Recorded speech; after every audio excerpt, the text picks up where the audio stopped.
Magandang umaga, Pilipinas. Narito ang latest sa lagay po ng ating panahon. Apat na weather system ang nakakaapekto ngayon sa bansa at nagdudulot po ng mga pag-ulan sa halos malaking bahagi ng ating kalupaan.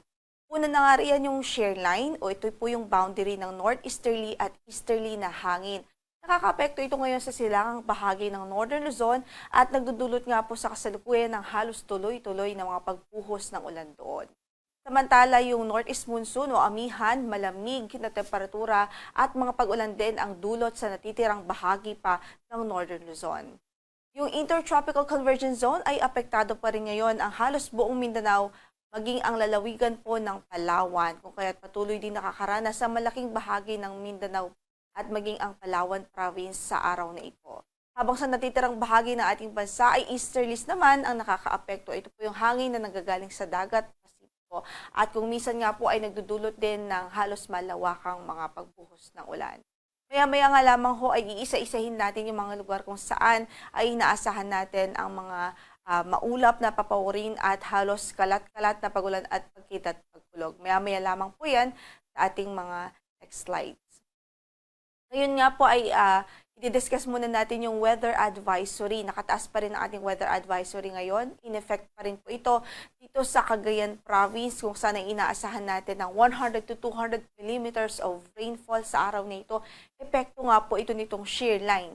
So, ibig sabihin, possible po yung numerous o malawakang pagbaha, especially po sa mga lugar kung saan ay mga mabababang lugar o low-lying areas at sa malalapit po sa ilog. So, pinag-iingat natin ang ating mga kababayan doon. Samantala, dito naman sa Apayao, Kalinga at maging sa Isabela ay in-expect din natin sa araw na ito ang posibilidad ng 50 to 100 millimeters of rainfall in 24-hour period. So, pwede rin po ito magdulot ng mga localized o mga isolated na mga pagbaha, lalong-lalo na po sa mga low-lying areas at sa mga vulnerable areas. So, ang ating abiso dyan, lubhang mag-iingat po ang ating advice sa ating mga kababayan, maging alerto po sa patuloy na banta po ng mga localized flooding. Samantala, bukas naman dahil pa rin sa shear line, pwede pa rin makaranas ng 100 to 200 millimeters of rainfall dito po sa Cagayan Province, habang 50 to 100 millimeters of rainfall naman sa Isabela at sa Apayao. So, halos eastern section pa rin ho ng Northern Luzon na makakaranas ng malawakang pag-ulan until bukas or until tomorrow dahil pa rin nga po yan sa shear line. And by Sunday, pwede pa rin ng 50 to 100 millimeters of rainfall sa Cagayan Province. Dahil pa rin po yan sa epekto ng shear line. So nakikita nga po natin that at least in the next 3 days ay patuloy na makakaapekto ang shear line sa silangang bahagi ng Northern Luzon. At ito po ay inaasahang magdudulot ng malawakang mga pagulan na pwede nga pong magbigay pa rin ng bantahon ng mga pagbaha, especially sa mga low-lying areas.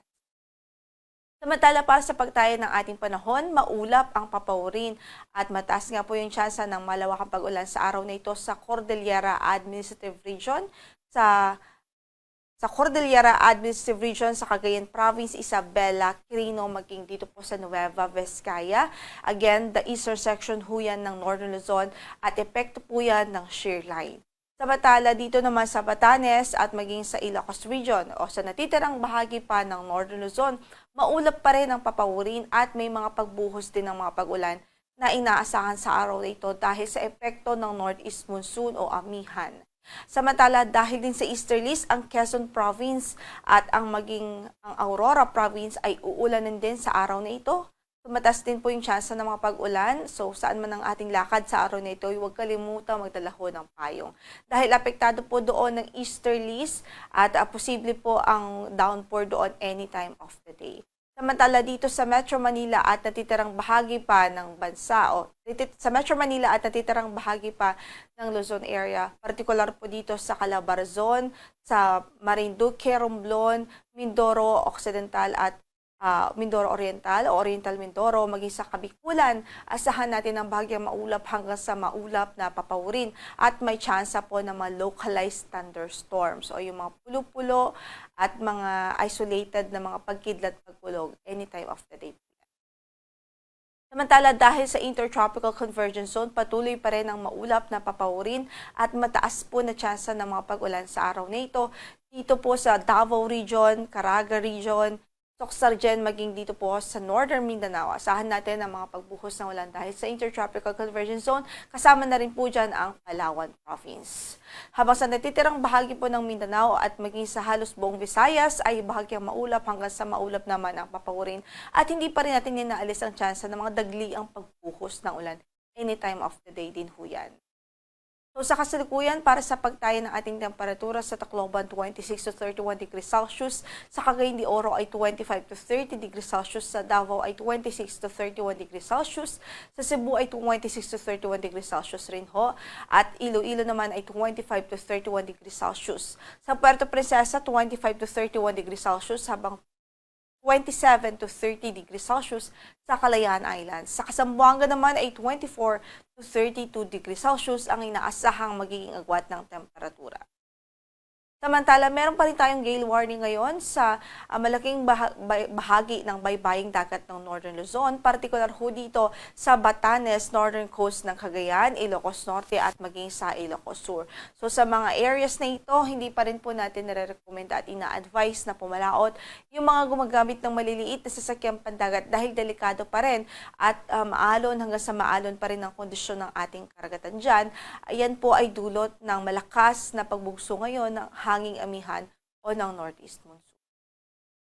Ang sunrise natin for today is 6 a.m. at mamaya ay lulubog ang araw sa ganap na alas 5:24 ng gabi.